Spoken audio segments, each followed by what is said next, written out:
আমার দুর্ভাগ্য, আমি মান্নান সাহেবের সাথে আমার কোনো সময় দেখা হয়নি। মানে আমি পুরোপুরি ঢাকাতে অবস্থান করার আগেই ওনার মৃত্যু হয়। তবে আমি ওনার অনেক সিনেমা দেখেছি। সেটা ভিজিআরের যুগ ছিল, যখন আমি ক্লাস 2-3-তে পড়তাম।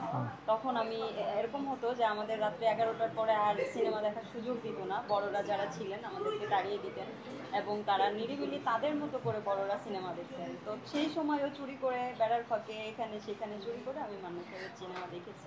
শুধু মান্না ভাই কেন, আমরা সিনিয়র যাদেরকে দেখি একসময় পর্দায় দেখতাম তাদের বাস্তবে দেখি। আমি যদি আমার একটা অভিজ্ঞতা শেয়ার করি, যে আগামী মাসে মানে আগস্টে একটা ছবি মুক্তি পাবে, সেটা হচ্ছে পপির অভিনীত সর্বশেষ ছবি ডাইরেক্ট অ্যাটাক।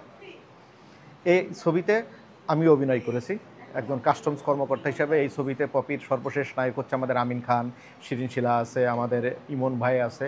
ধরেন পপির প্রথম ছবি যেটা মুক্তি পেল কুলি উমর সানির সাথে, তখন আমরা কলেজে পড়ি। আমার মনে আছে ভিসিআর, মানে গ্রামে আছে না, ওই ভিসিআর ভাড়া করে, মানে তখন তো আমাদের পরিবার থেকে সিনেমা দেখতে দিত না। আমার মনে আছে অনেকবার দেখলাম এই কুলি ছবি। আবার সেই পপির সাথে যখন আমি পরবর্তীতে এসে যখন সিনেমা করা শুরু করলাম, তখন একটা আলাদা অনুভূতি এটা হয়। এটা এটা সবারই। এই সাবরিনা সুইটি একসময় যাদেরকে গ্রাম থেকে দেখছে, শহরে এসে তাদেরকে দেখেও অবাক হবে। আবার এই সাবরিনা সুইটিরাও যখন একসময় বিখ্যাত হবে, অনেকে এই সাবরিনা সুইটিদেরকেও দেখেও গ্রামের অনেক লোক অবাক হবে। বাংলাদেশে মানে মেগাস্টার সবাই বলে হ্যাঁ। যে আমাদের নায়ক মান্না মারা যাওয়ার কারণে মেগাস্টার হয়েছে সাকিব খান। এটা আপনি কিভাবে দেখেন? না, এইটা হচ্ছে একজন মারা যাওয়ার কারণে যে আরেকজন হবে, এটা শূন্য স্থান পূরণ হয়ে যাবে অটোমেটিক না। এই আমরা যদি সাকিব খানের কথা বলি, সাকিব খান একদিনে সাকিব খান হননি, তার 25 বছরের ক্যারিয়ার। সাকিব খানের দুইটা পার্ট আছে, একটা হচ্ছে লিপস্টিক সাকিব খান।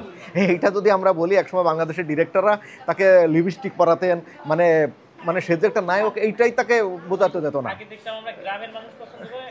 মানে রিক্সাওয়ালা ভ্যানওয়ালারা করতো।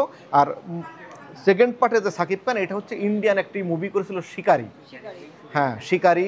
শিকারি থেকেই হচ্ছে সাকিব খানকে বদলে গেল। তারপরে তো প্রিয়তমা থেকে শুরু করে তুফান, বরবাদ, তাণ্ডব ফাটিয়ে দিলেন। এইটা কখনোই বলা যাবে না যে মান্না ভাই মারা গেছেন দেখে সাকিব খান সুপারস্টার হয়েছে, এরকম না। সাকিব খানের যোগ্যতা দিয়ে সুপারস্টার হয়েছে। কেউ কারো মানে একজন মারা গেলে ওইখানে আরেকজনকে নিয়ে বসাই দেওয়া যায় না।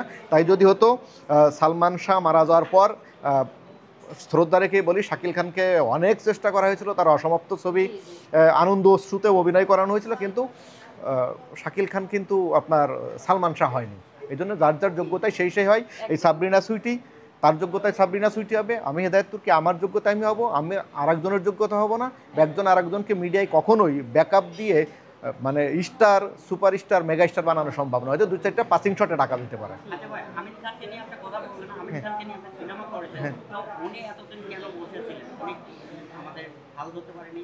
না, আমিন খান ভাইয়ের সাথে আমি সিনেমা করছি। আমিন খান ভাইয়ের সাথে আমার আরও অনেক মধুস্মৃতি আছে। যে